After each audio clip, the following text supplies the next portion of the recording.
Esse texto aqui é um texto que eu não falei com vocês nenhuma vez, né? E é o texto que fala do dia que uma mula falou. E eu queria assim, chamar a atenção sobre isso, porque junto com essa mula tem um profeta. E era um profeta de Deus, Balaão. Mas que muitas vezes foi citado na Bíblia como um profeta errado, de ensinamentos errados.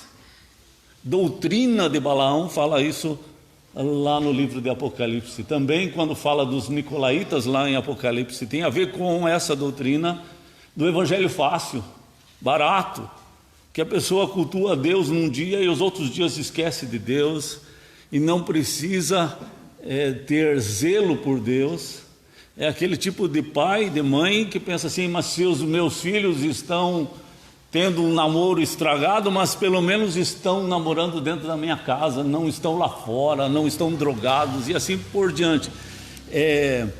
Existe aquele pelo menos por causa de um evangelho barato. Balaão representa isso. Naquela época eles chamavam os profetas de videntes. Então era uma pessoa que tinha uma visão. Mas quem viu, na verdade, foi a jumenta, a mula. E lá no verso 23 diz que ela viu o anjo do Senhor. No verso 25 diz que ela viu de novo e se desviava do anjo do Senhor. E no verso 27 de novo, e todas as vezes que ela se desviava, e na última vez ela viu que não tinha como se desviar, ela caiu no chão. E ela também machucou o pé do profeta, porque imprensou no muro, e aí ele espancava e batia. E ele nem uma vez viu o anjo do Senhor. E ele seria o homem para ver o anjo do Senhor. Ele seria o profeta que teria que ver o anjo do Senhor. Ele não viu. Quem viu foi a mula. E ainda Deus faz com que ela fale e ainda repreenda, né? Deus faz com que ela fale e diz: quando que eu agi assim contigo? Ele diz: nunca agiu. Primeira vez e você vai fazer tudo isso comigo, espanca dessa forma. Então, Deus dá uma lição bem grande para esse profeta Balaão. Balaque era o rei que estava contratando Balaão para que Balaão amaldiçoasse o povo de Israel, porque o povo de Israel tinha vindo lá do Egito, já tinha passado todos aqueles anos no deserto, e agora eles eram um povo muito poderoso, estavam ali acampados perto dos moabitas, dos midianitas, e eles estavam morrendo de medo, porque eles sabiam que o povo de Israel já tinha um exército poderoso e que iria varrer todo mundo. E ele fala assim: vai lamber assim como o boi lambe o pasto, vai lambendo cada nação e não tem quem sobreviva. Eles estavam assim da alma gelada e realmente com muito medo. E aí eles fizeram aquilo que estava ao alcance deles: contratar um vidente que pudesse rogar pragas a esse povo, porque se esse povo fica doente, como eu já falei alguns domingos atrás, era mais fácil de vencer, porque se começa a dar doença, começa a dar uma gripe, começa a dar anemia, começa a dar problemas de saúde, e é fácil de vencer numa guerra.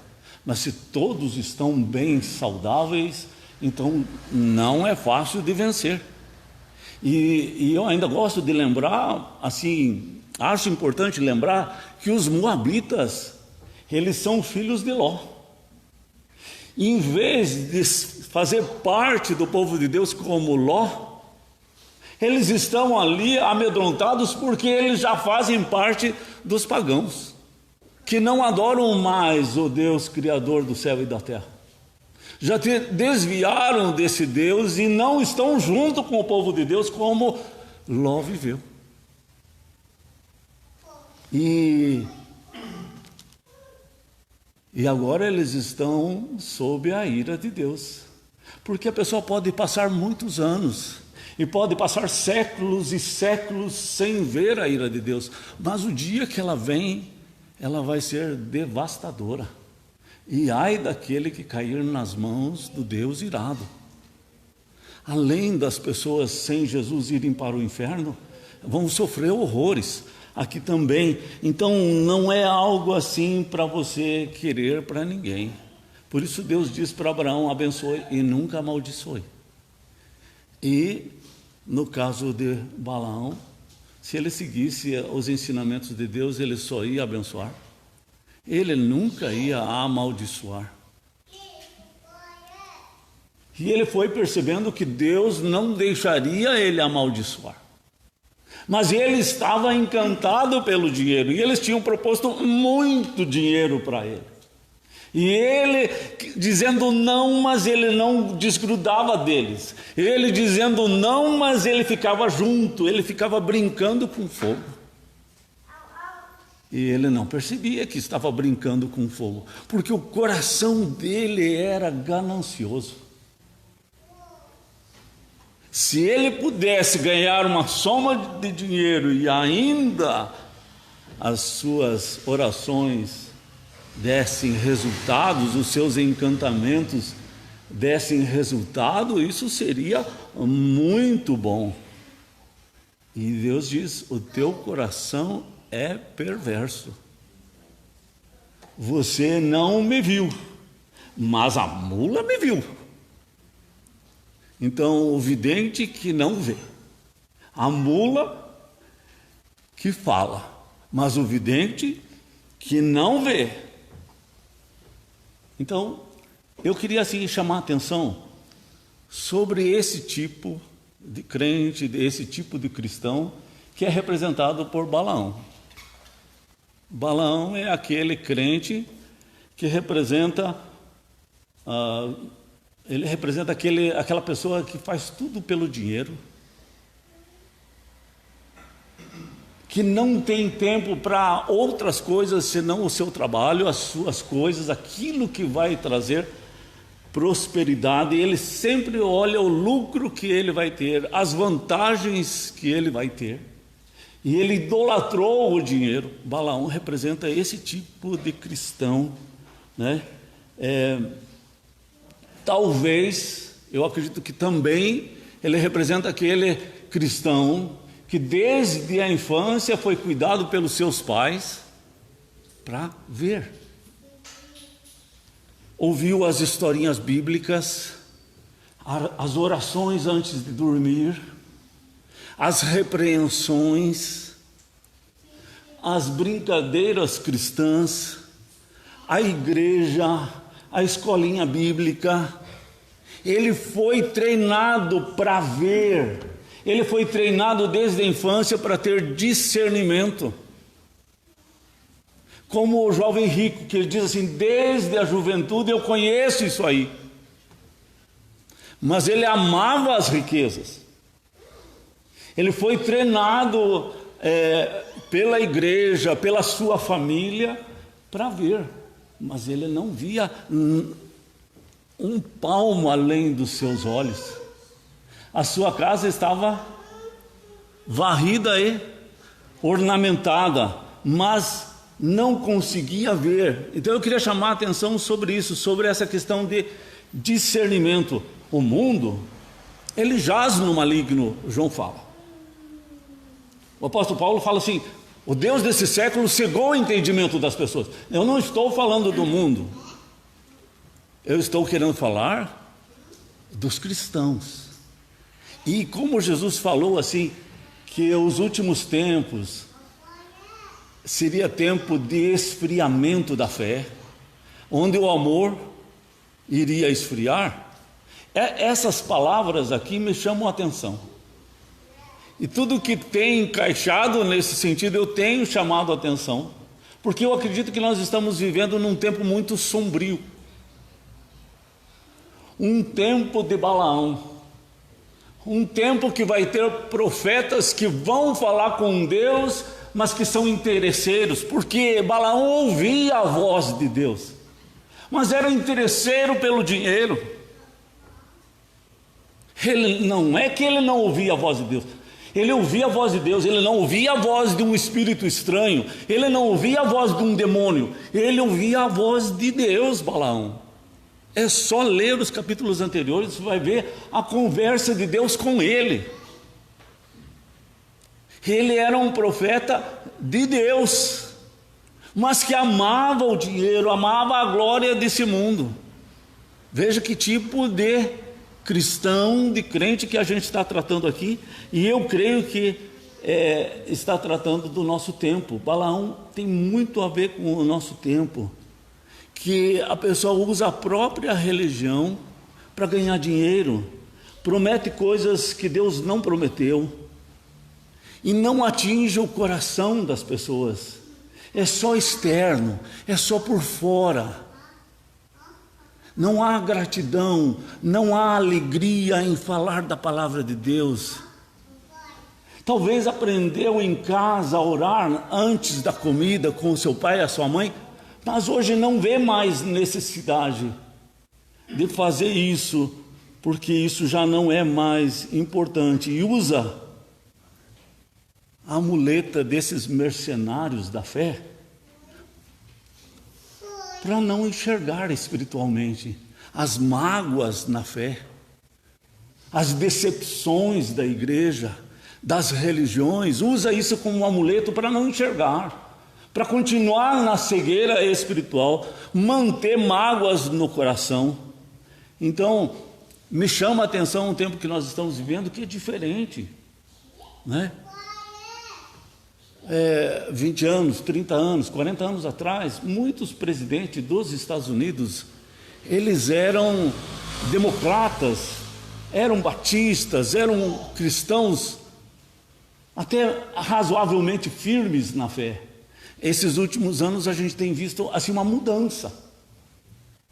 Por exemplo, Barack Obama, que todo mundo ama, acha maravilhoso, um cara sensato, não fala abobrinha, não fala besteira, é bem centrado. Aprendeu muito aos pés de Rick Warren, aquele que a gente já estudou, uma vida com propósito. Mas ele foi o menino propaganda do movimento gay no mundo. Hillary Clinton é metodista, ela faz parte das grandes corporações Clinton, tem indústrias enormes na China e explora o mundo inteiro com suas indústrias. São evangélicos, gente, como Balaão. Nós estamos vivendo num tempo diferente. Eu nunca pensei dessa forma, mas isso está acontecendo no tempo que nós estamos vivendo, né? Aí eu pensei assim, Jesus falou a respeito do bom samaritano. O samaritano, ele era lixo para o judeu, porque ele fazia parte das outras 10 tribos que foram cativas na Síria, e lá eles casaram com mulheres lá da Síria. Muitos deles vieram também com os deuses da Síria, e aí eles também juntaram outros deuses dos povos que já estavam ali morando na terra deles. E aí são os samaritanos. Lembra que quando Jesus tinha que sair da Judéia e ir para Galiléia, ele tinha que passar por Samaria? E diz o texto que os judeus não se davam com os samaritanos, porque os judeus eles não se misturaram com outros povos, eles não se misturaram com outros deuses na Babilônia. E quando eles voltaram da escravidão, eles voltaram livres dessas coisas, e aí não dava para conviver mais entre os irmãos. Por quê? Porque esses aqui, eles estão com o Deus da Bíblia, e aqueles estão totalmente contaminados. Mas você lembra da parábola? O sacerdote, ele passa, ele vê o judeu caído, meio desmaiado no chão, porque levou uma surra, foi roubado. E diz o texto assim, Jesus fala assim, que ele passou de largo. Fingiu não ver.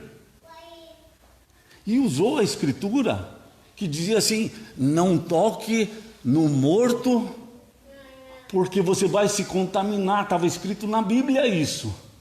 E aí ele usou essa desculpa de não tocar no morto, para não socorrer um cara machucado. É mais ou menos assim, eu não socorro uma pessoa que está precisando, porque a prefeitura tem obrigação e eu pago o imposto. Ele usou uma desculpa. E o samaritano, ele podia usar a desculpa, os judeus não nos gostam, os judeus nos desprezam, o que eu vou cuidar de um judeu? Mas diz o texto que ele juntou o judeu e levou até um hospital e pagou todas as despesas daquele homem. E não usou desculpas. E eu acredito assim, que esse sacerdote é aquele que desde a infância aprendeu a cantar os hinos da igreja, as letras da Bíblia, mas era um religioso que não recebeu Jesus no coração, endureceu o coração e usava a palavra de Deus em favor dos seus interesses, como Balaão. Esse é o tempo que nós estamos vivendo, irmãos. É um tempo difícil e nós precisamos acordar, porque eu acredito assim que a igreja, ela está com aquela tendência do texto que o Tiago leu. Uma hora cantou pela vitória de Deus, logo esqueceu das vitórias. Uma hora cantou por causa dos ensinamentos maravilhosos de Deus, já dali uns dias esqueceu. Porque é uma tendência do coração esquecer. E nós não podemos. Nós precisamos gastar tempo com Deus para a gente chegar aqui no culto já com o coração aquecido, assim sensível, que Deus fala. Você não deve vir no culto para ir aquecer o teu coração aqui. Você precisa aquecer o coração em casa, todos os dias, viver na presença de Deus. E você vem prestar um culto aqui, e ele vai ser agradável a Deus, por causa de que o teu coração já está aquecido.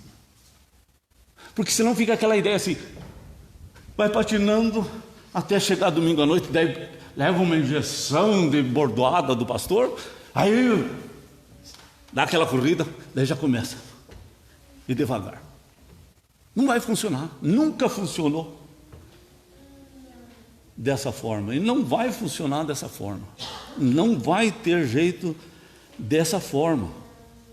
E eu acredito assim que talvez o sacerdote nunca defendeu o aborto, nunca defendeu, como é que eu podia dizer, a pauta globalista, como Obama, menino propaganda do movimento gay. Ele nunca fez isso. Talvez o samaritano já tenha feito bobagens assim, mas ele não tinha o conhecimento de Deus. E a hora que ele ouviu Deus falar, o coração dele estava sensível. E o sacerdote que desde criança ouviu, mas nunca abriu o coração dele estava endurecido que uma pedra. Né? Então, a gente precisa prestar atenção sobre isso. Né? Deus usou também Samuel. Samuel, ele era menino. Lembra que ele era filho da Ana, que era uma mulher estéril e não podia ter filhos? E ela disse para Deus, Deus, se o Senhor me der um filho, eu vou dedicá-lo ao Senhor e ele vai ser um sacerdote do Senhor no templo. E ela teve um filho, o filho dela chamou-se Samuel. E ele era menino e foi morar lá na casa do sacerdote Eli, lá no templo. E Deus foi falar com Samuel, e Samuel achou que Eli estava chamando ele e saía correndo para ouvir o que Eli estava falando. Eu não te falei, eu não te chamei. E foi mais uma vez, e foi mais uma. Aí ele disse, é Deus que está falando com você. Quando Deus falar de novo com você, diga assim, fala, Senhor, que o teu servo ouve. E Deus falou muita coisa para Samuel. Deus não falava com ele. Deus não falava com os filhos dele. Eram os sacerdotes. Era para quem Deus deveria falar. Mas o coração deles estava endurecido, eles estavam longe de Deus. E Deus estava muito chateado com Eli, porque Eli não repreendia os seus filhos, não chamava a atenção dos seus filhos, e quando chamou a atenção era só aquele tapinha de chinelo, que só fazia barulho, mas não atingia o coração, e não desviou os seus filhos do inferno.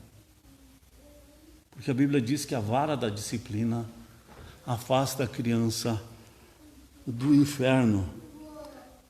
A Bíblia também fala assim, que Davi era o mais fracotinho, era o mais novo, era o mais franzino. Os seus irmãos eram grandes, mais velhos, mais fortes, eram soldados de guerra. Davi era um rapaz novo, que cuidava das ovelhas. Mas Deus chamou Davi. E ele nem foi contado entre os filhos. Quando Jessé trouxe os filhos para Deus escolher quem seria o rei, o ungido, Jessé trouxe todos, menos Davi. Porque Jessé já concluiu, não tem como Deus chamar para ser rei, para ser ungido, Davi. Excluiu. Mas Deus chamou Davi. E aí Samuel disse assim, não olhe para a aparência, porque Deus não vê como os homens vê. O homem vê o exterior, se ele é boa pinta, se ele é um advogado, se ele é um doutor. Deus não vê assim. Não vê a conta bancária. Deus vê o coração. E os filhos de Deus precisam aprender com Deus a ver o coração, serem sábios. Nós não podemos ser casquinha de ovo, que as pessoas têm que ficar cuidando para saber o que vai falar com a gente, porque sabe que vai magoar, vai ferir. Isso não é filho de Deus, e a gente precisa aprender com Deus. Ele é o nosso Pai, Ele vai nos ensinar. Anda na presença de Deus, ele fala, olhando firmemente para o autor e consumador da nossa fé, é olhando para Ele. E ele diz assim, Deus escolhe as coisas loucas. Lá em 1 Coríntios capítulo 1, ele fala assim, eu escolho as coisas que não são nada, as humildes, e eu envergonho as poderosas com esses humildes. E ele sempre fez assim, como esses casos que eu citei. E Jesus fala ainda mais, ele faz até as pedras clamarem, que é o caso desses exemplos que eu citei. Eu queria só, para poder terminar, eu estava ouvindo um pedacinho de uma fala daquele Coppola. Ele é um jornalista político, ele é cristão, e eu gosto muito de ouvir o que ele fala, que ele usa muito bem as palavras, na minha visão, do meu ponto de vista. E ele estava falando assim, se sabe quem é o país recordista de receber reprimenda da ONU?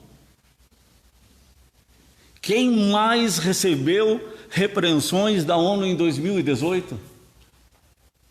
Ele fala assim, é Israel, uma nação bem democrática, que tem um problemão, porque está rodeada de 22 países árabes, tem o Hamas ali, tem a Síria, tem a Jordânia, países que querem a destruição de Israel, e ainda tem os palestinos do lado, que vem com terrorismo. Mas você pode entrar tranquilamente em Israel. Qualquer um pode entrar em paz em Israel. Mas recebeu 21 condenação por parte da ONU em 2018. E o resto do mundo recebeu 6 repreensões só. E aí ele diz assim, desse resto do mundo não inclui China, não inclui o Hamas, Não inclui a Venezuela, com toda a morte de gente que houve na Venezuela, de todos os que eram contra o partido que está lá. Todos mereciam, o Paquistão e outros países que mereciam receber. E eu sei que às vezes alguém ouve uma reportagem dessa, não dá muita bola. Mas eu dei atenção para essa fala dele. Por quê? Porque a Bíblia fala que o diabo, Satanás, a antiga serpente, vai levantar um exército que vai marchar contra Israel, contra a cidade querida. Apocalipse 20, verso 9. Tem também Apocalipse 16, que fala do Armagedon. Apocalipse 19, que fala de uma guerra contra o povo de Deus. Então a gente precisa abrir os olhos sobre uma situação sombria que está acontecendo no mundo de hoje. E a gente precisa ser uma igreja que ora mais. Uma igreja que teme mais. Uma igreja que não está mais querendo olhar tanto para as coisas financeiras, para a sua profissão, para o seu ganha. Não ganha pão, ganha dinheiro. Porque aos seus amados Ele os dá enquanto dormem. Nós não estamos com falta de tempo por causa do pão. Nós estamos com falta de dinheiro por causa de outras coisas que são mais caras que o pão. Nós precisamos, muitas vezes, garantir o futuro e precisamos ter dinheiro. Então, eu queria chamar a atenção assim, a igreja precisa ser uma igreja de oração. A igreja precisa ser uma igreja que tem uma decisão dentro de si. Eu não quero ser como Balaão. Eu não quero ser como o jovem rico. Eu não quero ser como os nicolaítas, que estavam dentro da igreja. Deus está nos chamando a uma consagração maior, a uma dedicação maior. Gastar mais tempo com Deus, menos com outras coisas inúteis que não estão nos edificando. Então, se você está gastando tempo com coisas que estão te edificando e crescendo na fé, então acredito que Deus não está falando sobre isso. Deus está falando nesse texto a respeito do povo cristão que está vivendo como Balaão, que até ouve a voz de Deus, mas tem outros interesses. Lá em Apocalipse, fala assim, no capítulo 19, fala que quando Jesus vier, vai sair uma espada da boca de Jesus. E que todo esse exército, e todo que aceitou a marca da besta, vai ser destruído nesse dia. O mesmo Deus que quando abre a boca, criou o céu e a terra do nada, o mesmo Deus que quando abre a boca e fala, gera vida nos seus filhos, é o mesmo Deus que um dia a sua fala vai causar morte. Diz o profeta Daniel, também em Zacarias, também em Apocalipse, que as pessoas vão apodrecer estando de pé. É esse Deus. Ele também tem o dia da vingança, o dia da ira. E o dia da fé para nós é hoje. O dia de nós não sermos como Balaão é hoje, porque a tendência espiritual do mundo é essa, dos cristãos. Então nós precisamos dobrar o joelho, se arrepender gastar tempo na presença de Deus, né? Eu queria convidar 2 irmãos, uma irmã e um irmão, para fazer uma oração agora, nesse sentido. Vamos orar?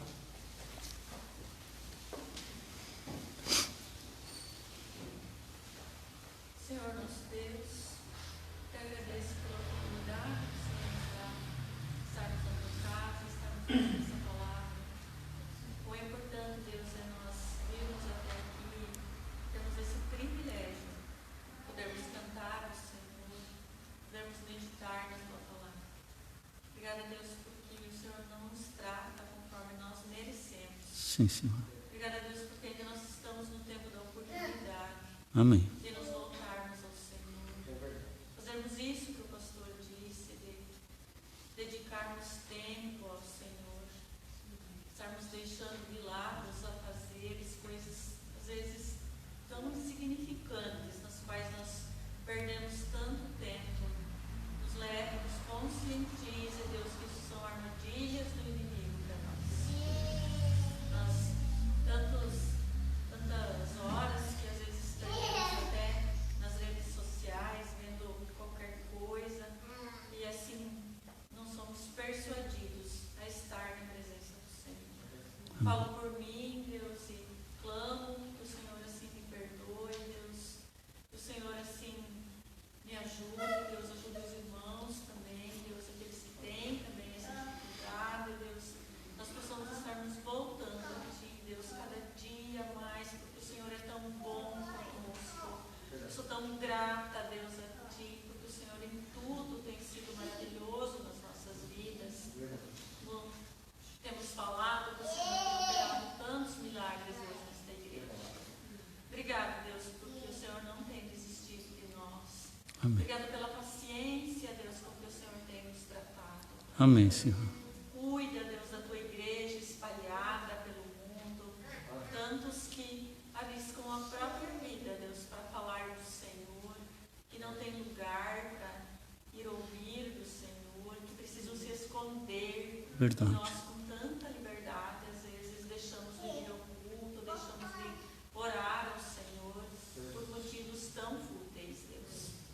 Tem misericórdia, Deus, de nós. Amém. Abençoa, guarda, Deus, e que essa palavra que ouvimos nesta noite, Deus, não venha assim não venha a ser absorvida, Deus, por nós, ela venha assim e nos induzir, Deus, a pensar nisso cada dia mais, Deus. Fica conosco, Pai, em nome de Jesus. Amém.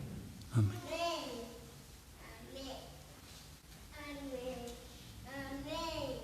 Deus, nós te damos graças, ó Deus, por podermos estar na tua presença e podermos ouvir a palavra do Senhor, Deus. Como ouvimos nessa noite, Deus, assim, creio da cegueira de Balaão, Deus, espiritual. Deus, que o Senhor esteja assim, trabalhando no nosso coração, que nós possamos ver as coisas do Senhor, que os nossos olhos estejam abertos, ó Deus, para podermos ver as maravilhas que o Senhor tem nos propósitos da nossa vida.